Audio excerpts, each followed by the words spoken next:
Tyre testing.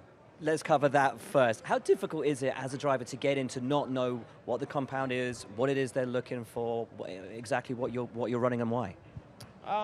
It's actually not that bad. It's just all about feel. It's quite like a fun experiment, to be honest, just to kind of get out there. You don't know what to expect.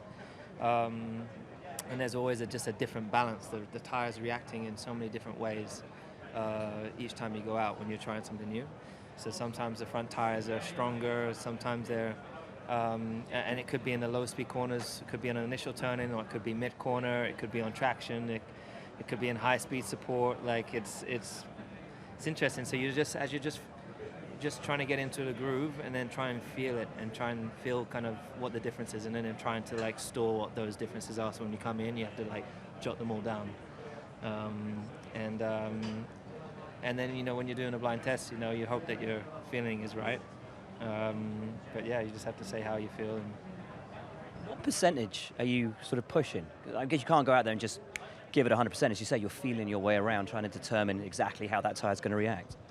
yeah, I would say like with previous year's cars, the car, like my car from last year, for example, was much more predictable. So for that one, you could go out and you could just push and then see how it goes. As well, this car, you have to really build up to it. And also this year, we're doing the tire blankets at 50 degrees, so you couldn't just go out and push because the tires weren't there. So you had to just build up, and just like trying your luck. Let's get to the actual running that's important for this weekend. How was it for you guys? Anything that didn't necessarily go to plan, or are you pretty happy with the day? No, everything went to plan, and firstly, I'm super grateful to all everyone back at the factory for working so hard and bringing us an upgrade this weekend. It's been a tough year for everyone at the factory, and for them to continuously be pushing and keeping their heads down and really pulling out these new pieces, I'm super grateful. And I kept the car in one piece today, which is good, just about, and definitely felt improvements in the car. So obviously this session was a bit of a wasteful session in terms of feeling performance, but P1 was feeling quite good, and I'm hoping we make some changes tonight, and we'll find out tomorrow exactly where we stand. But doesn't feel like we're too far away from everybody.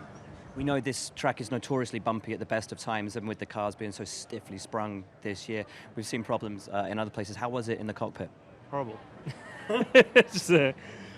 Oh my God, man. Jeez. I came here after Montreal and I drove last year's car. And it was so good. And I remember getting out just beaming from ear to, from ear to ear, because it was so smooth and had good downforce, good power. This year, obviously, we lost a bit of power with the biofuels, and then the car is so stiff. And then now we come and drive with this car. Luckily, I don't actually have like many feelings, because if I did, they would have all come out this year for sure. It's just so bumpy. I'm really, really praying for not a bumpy car next year. Let's start with tyre testing. Obviously, you have no idea what you're going out to test. So how do you approach it, and how hard do you push, and how many risks can you take when you're doing it? I mean, it's sort of here to try and learn what we're going to be getting for next year. I think everyone was on slightly different compounds. We were on the C1 compound, which is obviously a step harder than what we're running, than the hardest tyre that we're running this race weekend. So naturally it feels a little bit more tricky. Not a lot more to say than that. Obviously a bit of a unique, strange FP2, and let's see what we took away from that.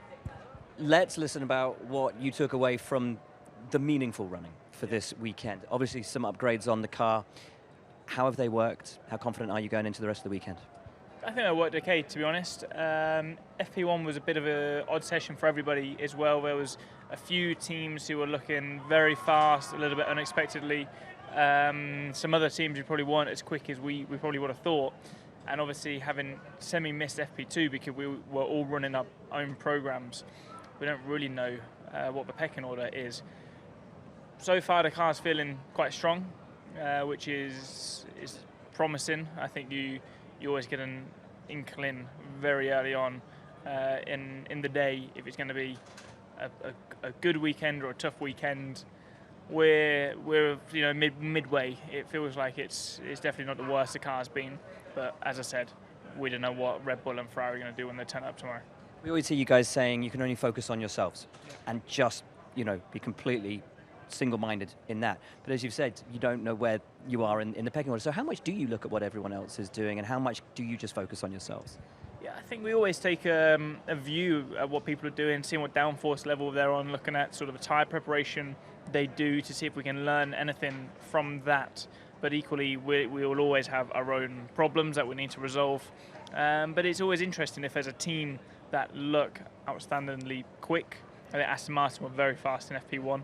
And if there's anything we can learn from that, then maybe that gives us a small direction. And equally, if a team, Red Bull didn't look as fast as they normally are, we might try and learn if they did something different that was probably hindering their performance. So, you've always got to keep your eyes open. So given that obviously FP2 was a bit of a strange one, FP1 as well was a slightly interesting order. Is it a bit of a head scratcher tonight, or do you think you've got an idea on the direction you need for tomorrow? I think we'll be okay. I think we should hopefully be in Q3 and fighting, for those top 6 positions. I'd like to think that we'll be ahead of the midfield cars this weekend, but I've learned in this sport to take nothing for granted. So, we're going to work as hard as we can overnight, try and make sure we've got a fast car. Pole is always a stretch for us, but, the race on Sunday, so I think we've got half a chance.